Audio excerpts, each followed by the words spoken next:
Hello everybody, and welcome back to another episode of 7 Days of Summer, Lost Alpha. Now, last episode, I was really very angry at nothing in particular.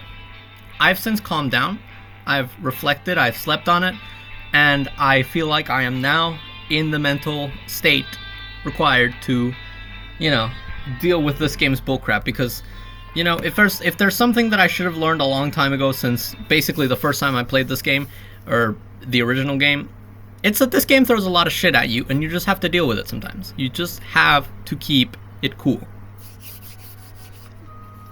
Anyway, let's get right into it.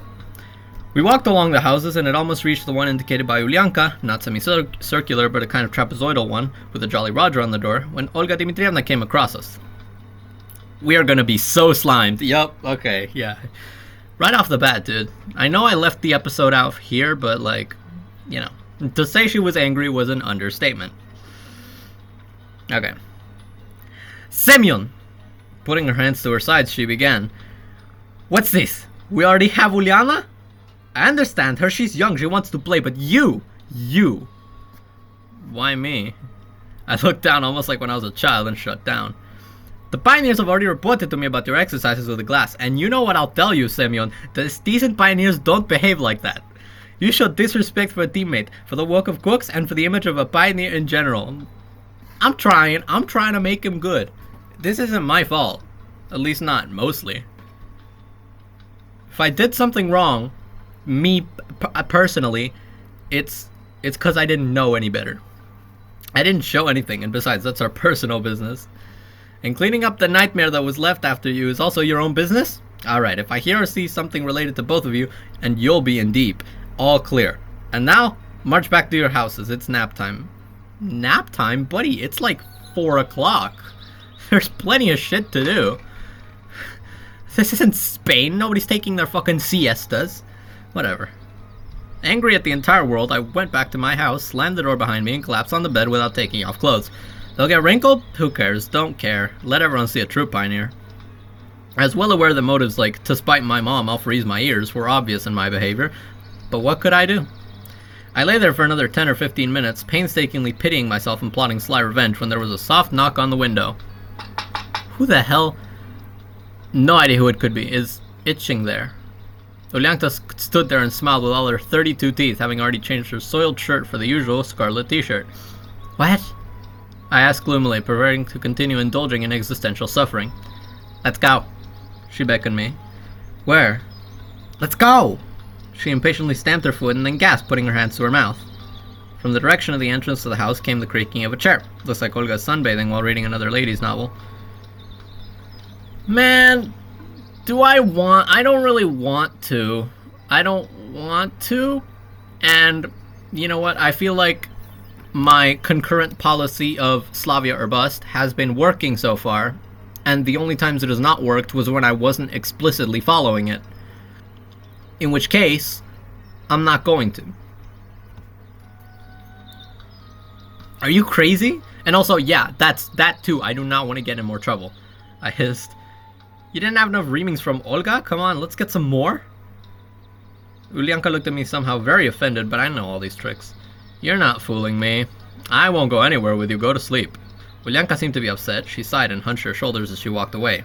And where did your usual enthusiasm go? Day.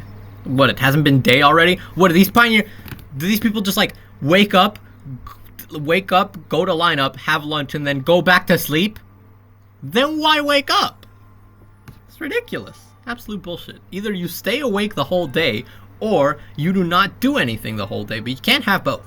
Deciding to spend the time feeling with sense with the arrangement, I opened the reader on the phone and, restoring the last bookmark, tried to immerse myself in the fictional worlds of Russian science fiction writers.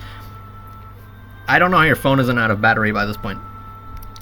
It is in the first game, but the letters refused to form into words, and the words constantly fell out of the lines. 3 times I caught myself just moving my eyes through the text, absolutely not perceiving its content. No, seriously, why would I read fiction when something like this is happening to me? Sighing, I put the phone aside. It's good in the camp. They don't ask questions and don't want to ask, even though it's weird too.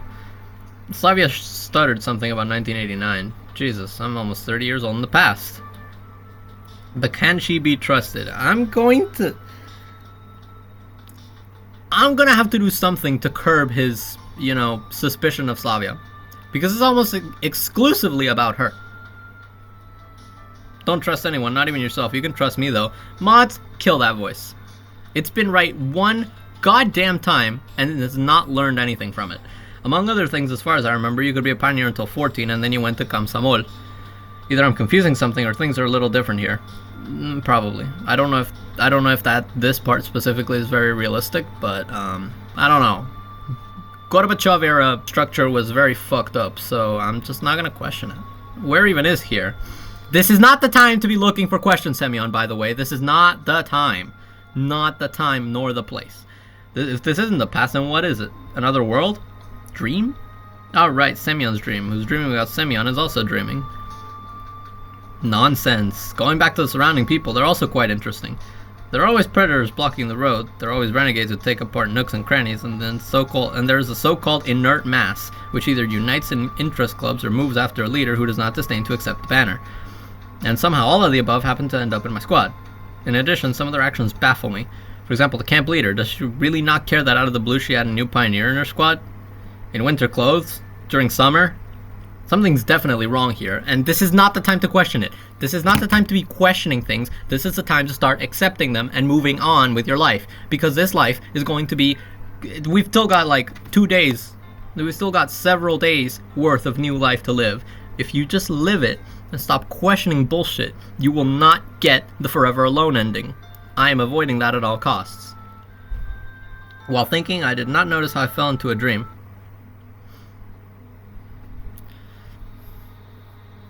Does this help? Does this help? This does not... I'm not sure if this helps. Probably not. Maybe? I'm not sure. I don't know how to feel about this. Because on the one hand, yes, categorically, getting him and Slavia up close and personal with each other is indeed the goal of this playthrough. But does this specifically help in that goal? No, absolutely not. This is a complete waste of everybody's time, everybody's collective time, which is very important to me. Slavia, me and her, we are dancing. God knows how many years I haven't circled the girl in that very slow dance. And here it's not even camp-like in any slightest. One hand on the waist, the second holds her palm, almost waltzing. This is pretty... If this does not happen by the end of today, because today's the ball, right? If this does not happen by that time, I'm going to, I don't know. I'm not, I say I'm going to as if I'm going to do something about it. I'm not going to do anything about it. I never am able to do anything about it. She looks so sideways, and for the first time in all the time that we've known each other, I see indecision and even fear in her eyes. She seems to know that I can bring a lot of pain, because the world, I'm so full of it, we breathe pain, vomit pain, and stain diary pages with pain. It's already inside me with rattling keys. Why? Don't open others' heart if you don't treasure your own. There, under the burnt, scarred armor, hides something that will kill you. Turn your life into either an eternal expectation of the remnant of someone's dream. You lost me, dude. You completely lost me. We were going over here, and then just like, fuck off. The plane vanished. I don't know where your thought process was going there. She doesn't care. She wants. She reaches out, and she gets that very half-dead piece of flesh weakly trembling in her hands. And now she, too, is guilty. Weird dreams. I feel like whatever I'm going to do in this gameplay, it's going to end in designated failure. Not complete and utter failure, but categorized, individual, self-assigned failure. I'm not going to explain what that means yet, but that's what I mean. The shorter they are, the more you actually sleep. Although perhaps waking up simply cuts off all the brightest, most memorable moments of sleep. Maybe I've been dreaming all this time that I'm walking somewhere or sweeping something. And then, like a flash, whatever that lingers in memory, all that's left is only to breathe and understand where such a picture came from in my head. And why it's there and not some other. I glanced at the clock, 5 p.m. I told you, it's 4 o'clock. What are you doing sleeping at 4 o'clock? Nap time's over. Time to get up. Nap time was over at like 8 or 9 a.m. What are you doing sleeping at 4 p.m.? 4 p.m. is worky time. I heard some noises. Many voices seem to be arguing about something. I do not. Okay. Who's it gonna be? Who's it gonna be? Put your predictions in the comments. Who the hell is this going to be? After a while, my feet led me to the source of the noise. Oh, tournament. Oh, I don't wanna. Fine, that's fine. Oh, wait, this is that game. That game that I'm not great at. Okay, that's fine, it's fine, whatever. You know what? I've actually trained. Since I played the last game, since the first time I played the original game, I have been actively training, getting good at this game. And so I will teach you all now, personally, how to play. Because it's not that hard. It looks hard, and they don't explain it very well. But it is not difficult. Everyone I know is here. The senior squad almost had full attendance. Slavia, Lina, Miku. I'm not even going to speak about the redheads. Okay. They're not even the... Uncle Boria. Oh, great. That guy's there too. Who invited my man Blood? Bro thinks he's on the team. Who is this man? Uliana waved happily to a big man in a sports uniform. You know what? We should have probably have met him, you know, when we had the chance. But we're not gonna, and I don't care. Who's that goose? I remember seeing him in the canteen. Or did I? Uliana, who's that man? Who is that man? I asked in a whisper. Uncle Boria, didn't you hear that? I rolled my eyes. A little more details, please. Boris Alexandrovich, our gym teacher, probably came to take pictures of the tournament. So now there's 3, count them, 3 adults in this fucking place. Indeed, there was a bulky camera dangling around the gym teacher's neck. He looked rather bored. He must have been dragged here against his will. Though I sincerely didn't understand how someone like that could be forced to do something against his will. This man's arms were probably capable of bending even thick metal beams. I'm not keen on looking at him. I do not want to look at him for very long. He does not kindle joy. And in the canteen of this pandemonium stood Chizakov. No, there will be no automatic games or replays. We need 8 participants to play the minimum playoffs. Maybe we'll recruit people from younger squads? No, this is our squad's activity. What are the other squads doing? Fucking around, probably. Ah, shit. Where's our new guy? Semyon Senya? Miku spotted me and immediately ran off to the porch, straight up to me. I don't want to interact with her, please. Stop making me interact with her. Come on, I'm looking for you, screaming here, and you're not responding. And didn't come to the club either. Yeah, I think I did that for a reason. Did you forget or did you not want to? The second one. Former. No, latter. Ah, fucking. Don't worry, we're open every day. I mean, we in short. It doesn't matter. Electronic, we have one new player here. No, we fucking don't, bitch. No, we do not. You lying bastard. Well, that's nice. There are 8 people, we can arrange a tournament. Tournament. Thanks for asking my opinion. Don't be so sour. Uliana poked me in the back. It'll be fun, and I'll win everyone. Or will I win her? You will run. I prompted. And fall. Oh, you. Everyone on this camp is so nice, and they're all so simple, like 25 cents. A pioneer must help a friend, so you can shamelessly plow him into some incomprehensible tournament and be sure that he will not refuse. Mutual assistance, damn it. At least explain what I got roped into. A card tournament.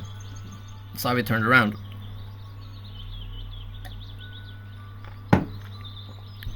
Card tournament. The theory of the events was consecrated by the appearance of the squad leader. Why was I not informed? Because this is a squad activity. Proudly exclaimed Electronic. I take full responsibility for conducting and organizing it. Alright, you'll organize and run everything by yourselves? Yourselves? You don't need me for anything? Cards! 4 decks and we know you have them.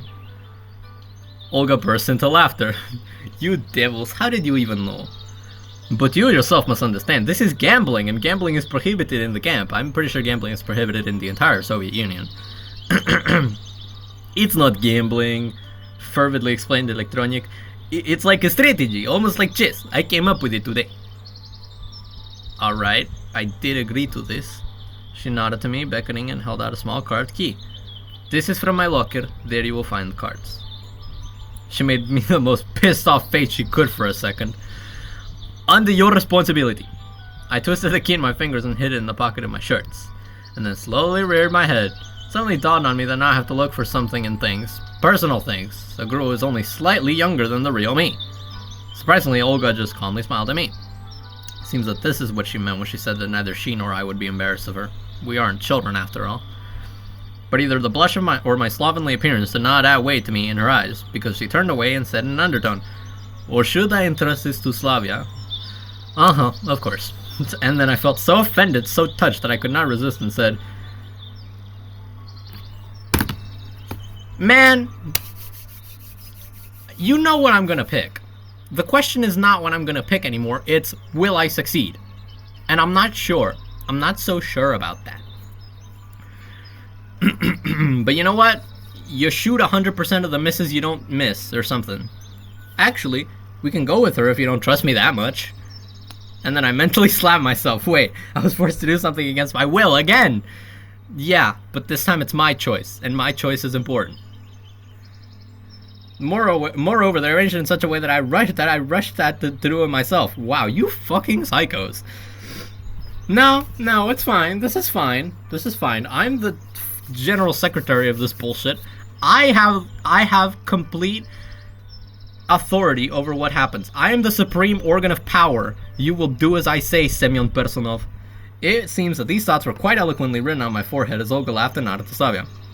Will you escort him? Of course, Olga Dmitrievna. If Slavia had heels, oh, she would flick them in a dashing way now. 5 minutes later, we were walking through the sun-drenched square. The heat subsided a little, and it was very pleasant in the shade of the trees. Slavia was silent, as if lost in her thoughts, and I myself did not know where to start the conversation. So for a while, we walked in silence. Children's many-voiced laughter came from the beach, and I looked in that direction with regret. She seemed to guess where my thoughts were headed. Are you gonna run off there today? Focus, man. You need to keep it together. Why not? Especially if your invitation is still valid, and... It's valid, of course. Hurrah. Slavia smiled. But not in the middle of the day. Everyone's constantly rushing there anyway. Olga Dmitrievna has to constantly be on duty there. So that's where she constantly comes back so blooming. No rest for the wicked, huh? Yeah, she has a hard time already, and no one helps, and she suddenly caught herself off mid-sentence, and this time I understood absolutely nothing. What a pity. What a dumbass. I say that, and I also didn't understand. For a while we moved side by side in silence, but the ice was already broken, and there was no longer any awkwardness in silence. How's it like to be squad leader's assistant? You want the details? Yeah. No. Don't know. Yes, no, maybe. Who do you have to be a helper and enjoy it? It's like taking Uliana's energy and using it for good deeds. Unimaginable for this man. She laughed at my metaphor. Kind of, yes, but it's also important to just love helping people. Something this man does not have a lot of. I'm helping I'm helping the squad leader, doing exercises, sometimes lead the lineups, fiddling with the kids, playing sports with them. They're so funny. Yeah, they can be. She smiled again. You're a ready-made frame for the Ministry of Emergencies. I automatically reacted. Ministry of Emergencies? I estimated the year the ministry was created and realized that I'd missed the mark somewhat. A fucking dumbass. Yeah, in the Soviet Union, the ministries, they weren't set. They'd just make them. They would just make them and then unmake them. They'll just be like, damn, you know what?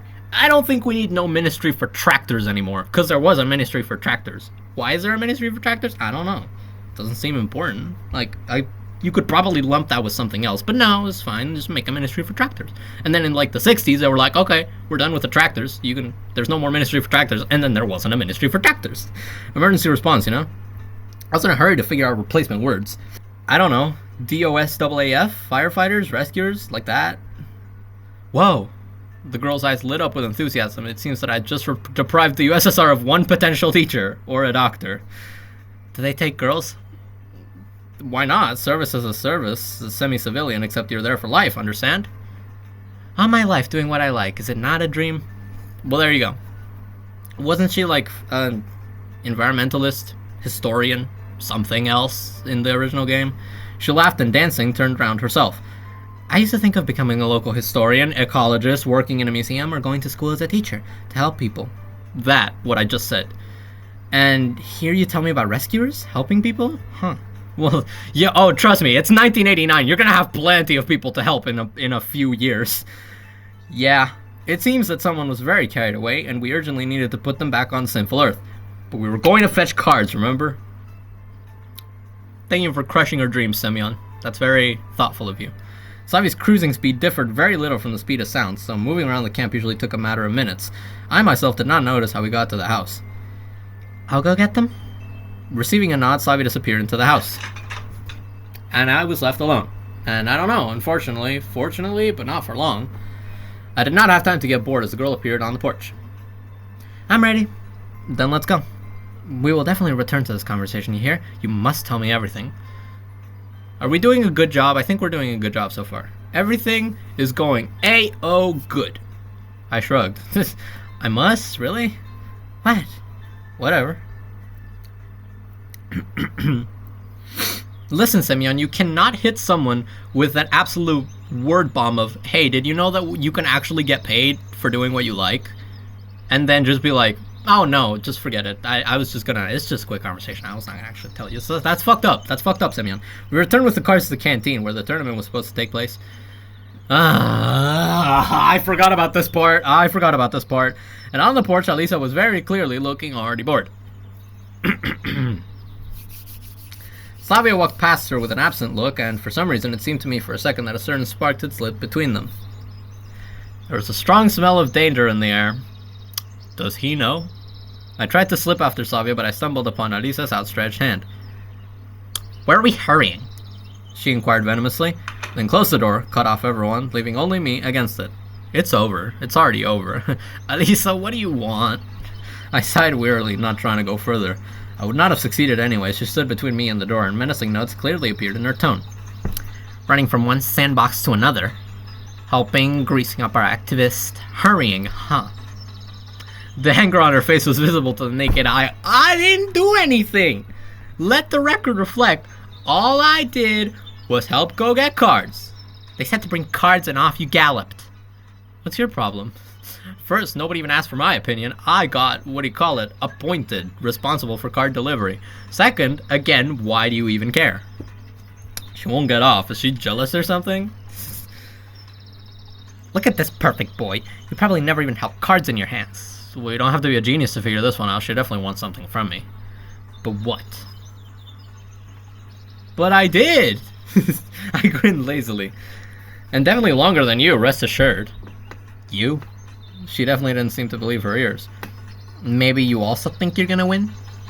Be sure, I'll flatten all of you like first graders, see you in the finals, and this time I've played the game before, so I'm gonna be good at it.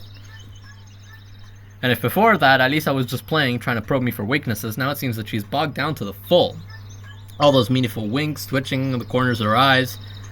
I was still reproaching myself for my intemperance, but she suddenly stopped laughing and asked, narrowing her eyes cunningly and even biting her lip in anticipation of something known to her alone. Wanna bet? She blurted out, looking sullenly. Conditions? I frankly enjoyed the sight. After the excitement washed away everything superficial from her, under the crust of rudeness, callousness, and evil, there was a very pleasant, mischievous girl, somewhat reminiscent of Ulyanka. That certainly explains how they got along. But about the bet. I bet on you losing. Not a bad start. I wonder what you'll bet. Some scandalous rumor?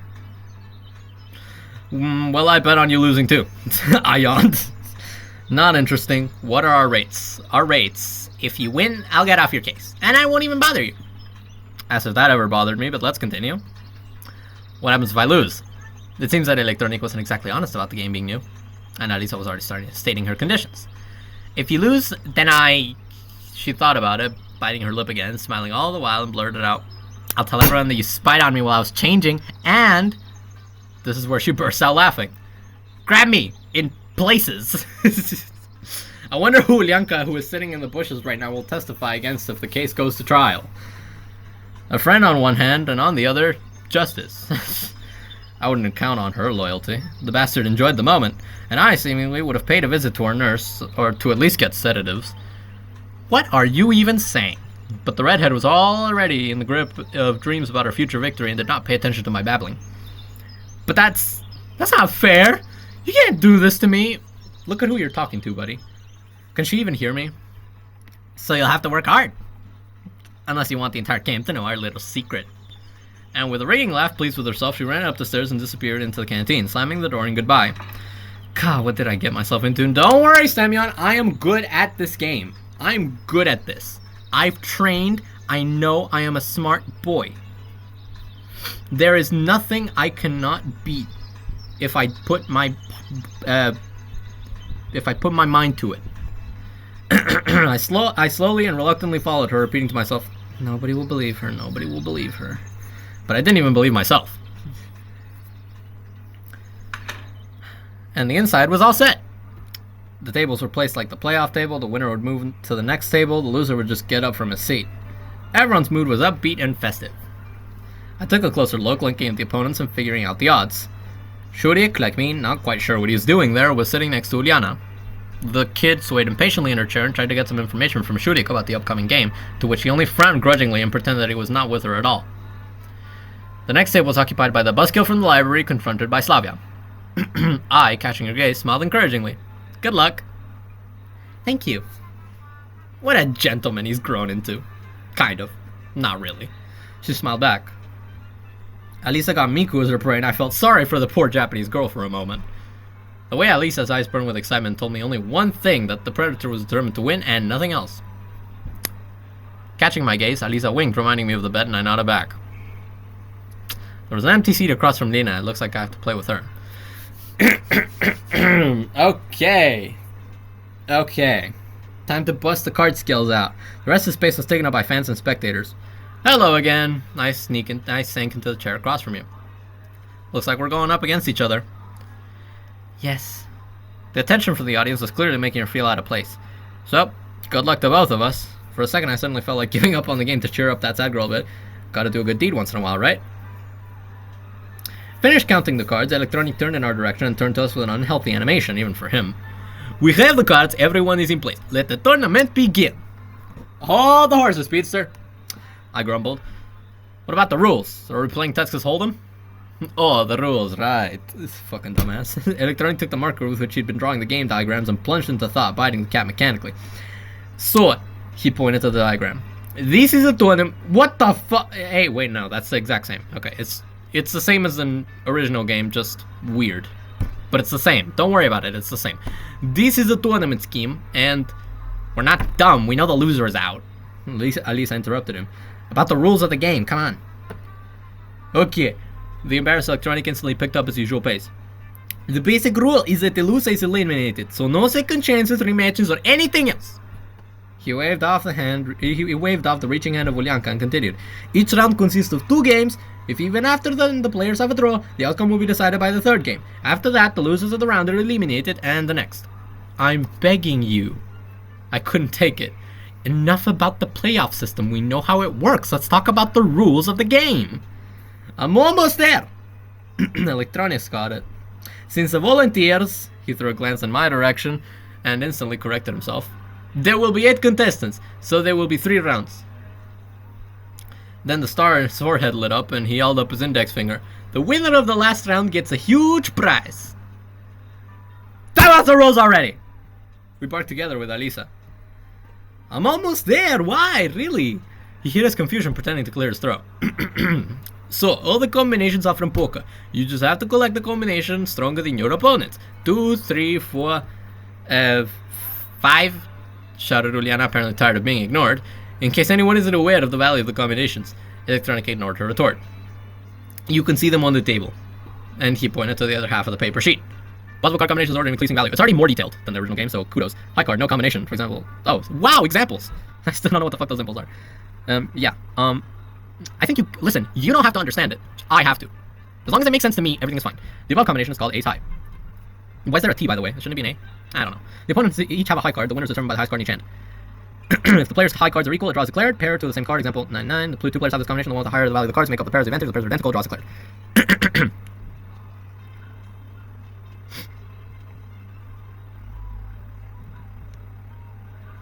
Two pairs, for example, 8, 8, 4, 4. If there are 3 pairs in hand, the pair of cards of the lowest value does not count. There are no 3-pair combinations in the game. When 2 players have 2 pairs in their hand, the senior pair is the one which includes the 2 highest ranking cards. In the case when the highest pair of cards are identical, the seniority of the combination holds determined by the lowest pair of cards. This is just a bunch of card jargon, you don't have to listen to it. I'll put the dude eating chips gif while I read this. In that case, the hard pair of cards are identical, seniority combinations hold determined by the lowest pair of cards. The winner of the players of the lowest part consists of the identical cards. Most players have completely identical card combinations by value, draws a card. 3 kinds, set triplet when the cards are the same value, example 777. When 2 7 you have triplets, the winner is the player has the 3 cards of the higher value. Identical 3s as well as poker full houses cannot be in the game. Straight, 5 cards of any suit in order, example 5, 4, 3, 2. I assume the T is an ace. If there are 6 cards in order, the lowest card does not participate in the combination. Ace can both start and end the combination. Okay. In the above example, ace finishes the combination and is valued at 1, and 5 is considered the highest card. The above combination is the smallest straight, the biggest straight is straight from an ace. Ace, king, the D, the B, the D is a queen, the B is a jack, and then 10. If 2 players have simultaneous strings, the winner is determined by the highest card in the combination. If the high cards are all the same, draws declared. Flush, 5 cards of the same suit. Example, KB 843. Such a combination of values is called flush from king, highest card in the combination. The highest combination is with an ace. If there are 6 cards of the same suit, the lowest card of the combination is ignored. If both opponents have this combination in their hands, the advantage goes to who has the highest card in the combination is higher in value. And then the fucking text gets out of the reading space, so I guess we'll never know. Okay, you know what? I think we get it. Full house, some bullshit, no true triplets, something. Yep. I think we get it. I was like 2 quads cannot be the same, there are no jokers in the deck. 4 of a kind, yep, okay, that's very cool. No combination 4 plus 2 in the game, 2 quads, 1 and 2 cannot be the same, so when players have such combinations, winners one for a kind of higher value. Straight flushing, 5 cards of the same suit in order. And eyes can both start the combination, royal flush and finish it. Card combinations, some bullshit, some other bullshit, draws declared. Royal flush, you're never gonna see this. You're never going to see this once in the game. Combination will consider straight from ace. This combination comes out quite rarely. Maybe someone will get lucky. No, fuck you, there's no way. Now to learn the material better, let's play a test game. 6 cards per side. I said 6, not 12. He shouted, glancing obliquely at Shurik on Uliana's table. No wonder, the red-haired beastie had taken all 12 cards and was looking at him, picking out the prettiest ones. After a few minutes of arguing and swearing, Ulyanka snorted and returned the cards to their homeland. Then, after shuffling the deck, dealt herself and Shurik 6 cards each. There you go. These are not just cards. These are your special forces. Okay, buddy. Elite! You treasure each of them, for their lives are unrepeatable. You don't really treasure them all, you just throw away the low-value ones. The loss of every one of them is critical. Now, turn the cards over and look. As you might expect, Ulyanka turned over Shurik's cards and studied them thoughtfully. Your cards! Electronic yelled. Yours, not someone else's. I was just doing recon there. Compared to the impenetrable Shurik, Uliana was a model of the unruly element. With a sigh, Shurik gathered up his cards and, shuffling carefully, dealt himself another 6 cards. Meanwhile, Electronic continued his explanation. So you're at the head of the elite troops. But the battle itself is yet to come. In the meantime, you need to fortify your lines. To entrench, that's what I'm saying. And to do that, you have to lure the enemy elite to your side. Lure them as in steal? Uliana's voice had an unconcealed enthusiasm. Kind of, yes. The presenter was a little embarrassed by the epithet, but there was no cover-up, so he agreed. In general, but it's not that simple. The first move you make is to set yourself a target and try to bait it. You do not see who it is, so luck works here. My grandfather is an officer. No correlation. Okay, declared Uliana. So the enemy is reaching for the card, but you mustn't doze off either. You have 2 attempts to confuse the enemy by swapping cards. Or you may not change a card if you don't need is under attack. Just skip your turn and the card goes to the attacker. Naturally, the defender sooner or later becomes the attacker, and that's when he can return the card or take the card he needs from his opponent. But from words to deeds, it's easier to understand in practice, isn't it? So, let's play. The rest of the space was taken up by fans and spectators. The first turn is yours. I spread the cards as best I could. And Lena, though more embarrassed than usual, reached for my cards.